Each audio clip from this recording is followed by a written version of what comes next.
साथी नमस्कार। आज आपको एक सत्य घटना से रूबरू करवाऊंगा। बात 1880 की अक्टूबर महीने की है, जब प्राचीन समय में रामलीलाओं का मंचन हुआ करता था। ऐसे में बनारस की एक रामलीला पार्टी बनारस के ही एक तुलसी गांव में रामलीला का मंचन करने के लिए आई हुई थी। इस रामलीला के मंचन के लिए तैयारियां जो थी वो पहले से ही करनी पड़ती थी। तो ऐसे में वो पार्टी गांव के एक व्यक्ति के यहाँ आकर रुकी हुई थी, जहां पर रिहर्सल का दौर जारी था। पंडित कृपाराम दुबे उस रामलीला मंडली का मंचन किया करते थे, संचालन किया करते थे और सारी रिहर्सल वही करवाया करते थे। और फौजदार जी एक व्यक्ति का नाम था, जो कि सारी रामलीला के लिए, उस संचालन मंडली के लिए साज सज्जा और अन्य सामान की व्यवस्था देखा करता था। एक दिन पूरी मंडली बैठी हुई थी और रिहर्सल का दौर जारी था।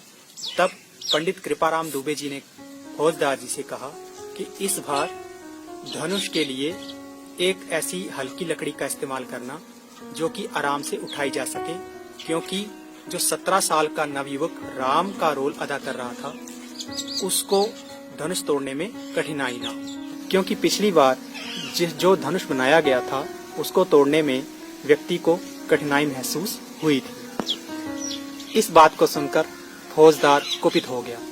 उसे ये लगा कि सारी साज सज्जा का जो व्यवस्था है वो वही देखता है, तो ऐसे में मेरी सारी सभा के सामने जो है वो बेइज्जती की जा रही है। इस बात को लेकर पंडित जी और फौजदार में काफी बहस हो गई और दोनों में काफी कहासुनी हुई। ऐसे में फौजदार ने मन ही मन ये फैसला कर लिया कि वो पंडित जी से जरूर इस बात का बदला लेगा। जिस घर में रामलीला मंडली रुकी हुई थी, फौजदार उन्हीं के घर में गया और उनको ये बोलने लगा कि रामलीला के मंचन के लिए एक लोहे की मोटी छड़ की जरूरत आन पड़ी है, तो कृपया करके वो दे दीजिए। उसने वो जो चीज थी वो निकाल कर दे दी।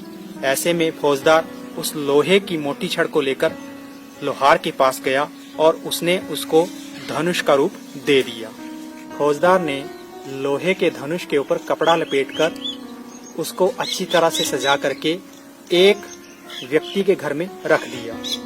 रात को जैसे ही रामलीला शुरू हुई और फौजदार चुपके से गया और जो रामलीला का असली धनुष था उसके बदले में नकली लोहे का धनुष रख कर आ गया और मौका पाकर पर्दे के पीछे पूरा तमाशा देखने के लिए खड़ा हो गया। रामलीला शुरू हुई। चूंकि आज रामलीला में राम के धनुष तोड़ने का जो दृश्य था वो मंच पर प्रचलित होना था, तो ऐसे में सारे दर्शक भाव विभोर होकर रामलीला का मंचन देखने के लिए दूर दूर से आए हुए थे। पंडित जी मंडली का संचालन करते हुए हारमोनियम पर बैठकर रामचरितमानस के दोहे भाव विभोर होकर पढ़ रहे थे और पूरा दृश्य जो था वो रोमांच से भरा हुआ था। सारे राजाओं और गुरुओं की आज्ञा लेकर राम जी धनुष को उठाने के लिए आगे बढ़े।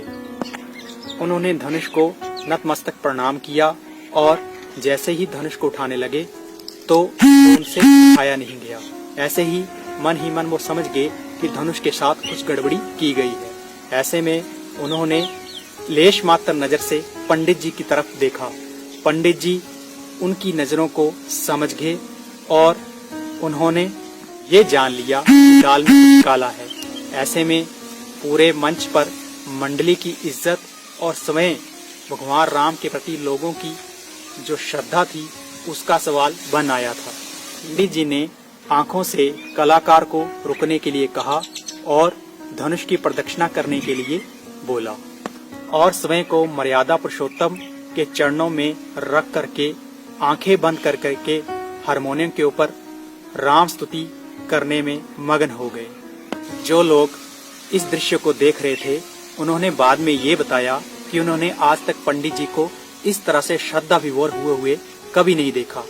उनके हारमोनियम से निकले हुए दिव्य स्वर ऐसे हो रहे थे मानो वह स्वयं श्री राम को इस धरती पर पुनः अवतरण के लिए पुकार रहे हों। नगाड़े की आवाज ऐसी लग रही थी कि जैसे स्वयं दुदम्बी बज रही हो और सारे देवता जो हैं वो वहां पर एकत्रित हो रहे हो। जो था वो देव में प्रकाश से प्रकाशमान हो चुका था।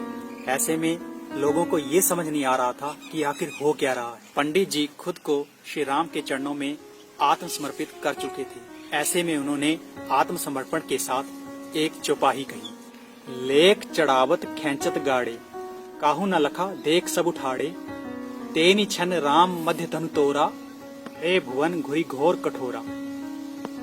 पंडित जी के चौपाई पढ़ते ही ऊपर से आकाशीय बिजली की कड़कना हुई और 17 वर्षीय कलाकार ने उस धनुष को तोड़ दिया। जैसे ही धनुष टूटा, सारी स्थिति स्वतः ही सामान्य हो गई। ऐसे में पंडित जी उठे और धनुष के पास गए और वहां पर नतमस्तक होकर प्रणाम किया। संपूर्ण लोग शिव धनुष के टूटने पर श्री राम का जय घोष कर रहे थे और पंडित जी की आंखों से आंसू निकल रहे थे। ऐसे में पंडित जी के मुंह से 2 ही बोल निकले, राम सबके हैं। ऐसे में राम का होकर देखिए तो सही। मेरा ये मानना है, आधुनिकता के दौर में ऐसी कहानियों को अपने परिवार और बच्चों के साथ जरूर शेयर करें, ताकि उनको भी सनातन धर्म की संस्कृति, हमारी सभ्यता और भगवान के राम के त्याग का पता चल सके।